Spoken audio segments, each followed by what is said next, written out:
Hi, Joe Cantu here, and this is the Cantu Tactical Wealth Management 2025 Economic Forecast Report, and it is February 16th, 2025. So this is the GDP report card for the United States, and that's basically how the economy is doing. And what I want to show you is if you look at COVID, you can see that the GDP report was turning south, going down. So had I showed you the GDP report back there in 2020, this chart right here, this curve, the line, would be heading down. But now, as you can see, we're in, this is the fourth quarter of 2024, the gross domestic product, is moving up steadily. So this basically shows that our economy is in good shape. Every country has a GDP report, and this is our GDP report for our country, and it shows that we're in good shape and the economy is doing well. Another point is, if you remember, the stock market went down in 2020 by 20%, over 20%. So likewise, so goes the economy, so goes the stock market. So this definitely shows that we're in good shape. This is the unemployment report for 2025. You can see it continues to remain low. Again, we've had some of the best unemployment in the last 5 years, not including COVID. I mean, if we actually go back to 2016, we've had, except for COVID, we've had some great unemployment, the best since the 1960s. This is the jobs report, and in general, you want to see strong, steady jobs. It is a great report. Again, this is as of January 2025. Matter of fact, I believe in January, the report surprised everyone. They were expecting, anyway, the report came out with 100,000 more in jobs than most analysts were expecting. Now, because of that, here at Cantu Tactical Wealth Management, we believe that the interest rates are going to continue to climb. If you're looking at the 10-year Treasury, we think it's going between from 4.5 up to maybe 5.5, but we do believe that it will remain steady. So this is the industrial production report for 2025, and if you take a look here, this is November of 2024, and right here, the industrial production started moving up. And, my belief is it started moving up because on the aspect that the new president will ease regulations on many things. And I think that caused the industrial production to really start to take off here in our country. But again, if industrial production is strong in general, so follows the stock market. So I think, again, we're in good shape. This is capacity utilization. Now, this is basically a report that talks about how is the capacity of a manufacturing company doing. And in general, you can see this is about this is the 80% mark. This is about 77.5. So the number looks pretty good. So that means the manufacturing plants are still doing well and capacity is doing well. It has gone down just a little bit. You can see that, but it still remains strong. Now this is retail sales. Now retail sales is really, really strong right now, as you can see. Now you see a little bit of turn at the end, but that's typically because we're moving into the winter. It's after December. But anyhow, in general, the retail sales remain strong. That's a good indication that we may have continued a strong stock market. This is freight transportation. This is a new report that's normally not in the other reports. This is January 2025, but I started looking at this report. I was looking at rail transportation and just, truck transportation. This is freight transportation overall. And you can see it's a little bit down, but in general, it remains steady and still in good shape. Tariffs. Let's talk about tariffs just for a moment.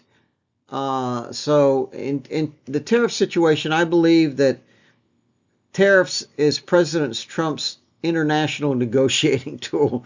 I believe he uses that as a tool in his toolbox.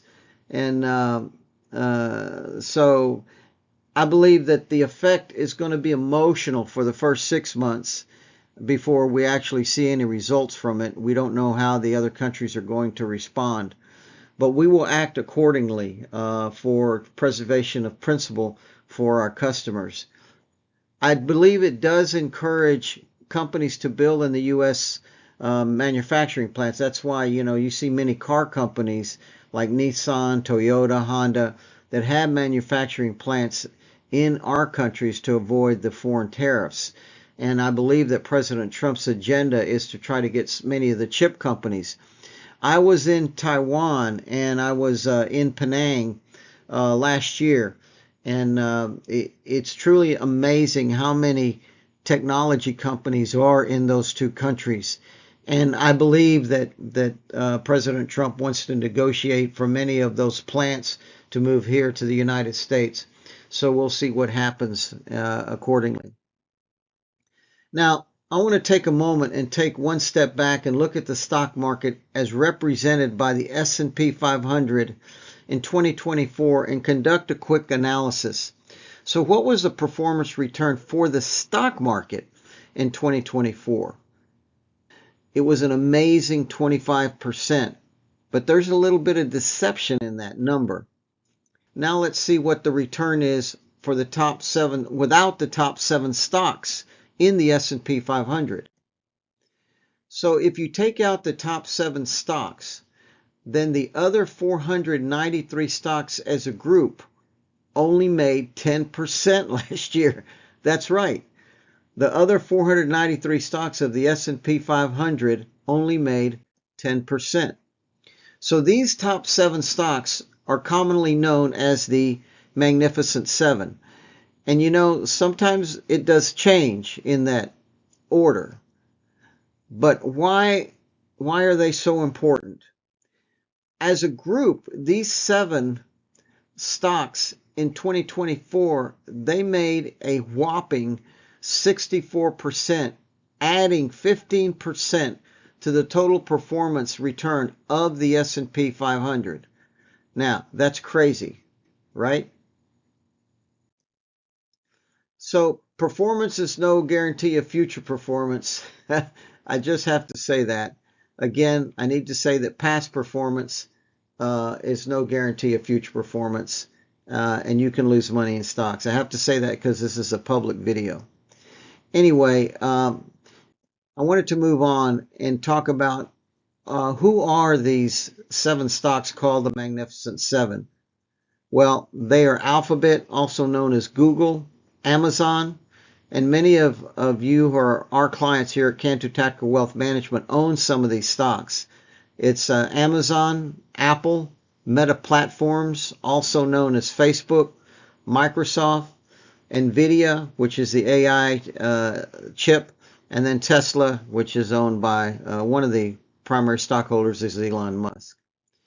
Now, there is an ETF called the Round Hill Magnificent Seven, and the ticker symbol on the New York Stock Exchange is MAGS, M-A-G-S, MAGS. I'll spell it phonetically, Mike, Alpha, Golf, Sierra.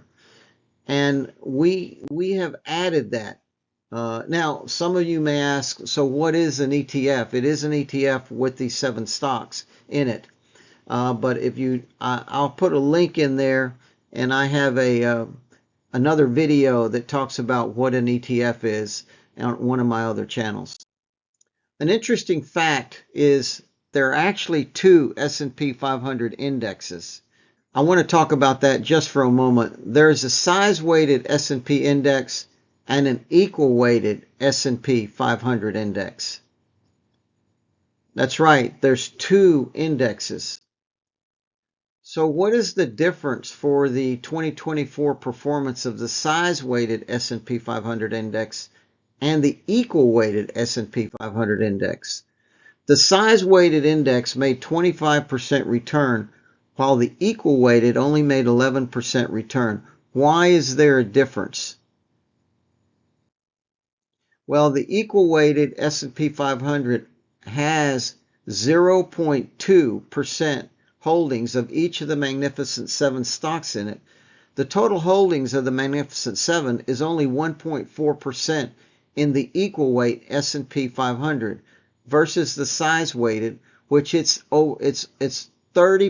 It's a little bit over 30% of the entire S&P 500 index. Now this is important, and I'll get to this at the end of this video. So in conclusion, we have added this ETF MAGS to boost the performance in our retirement accounts. Sure, it has a risk of loss and volatility, but primarily, and it is primarily technology stocks. However, it makes sense to add this ETF MAGS to the portfolio in good economic times.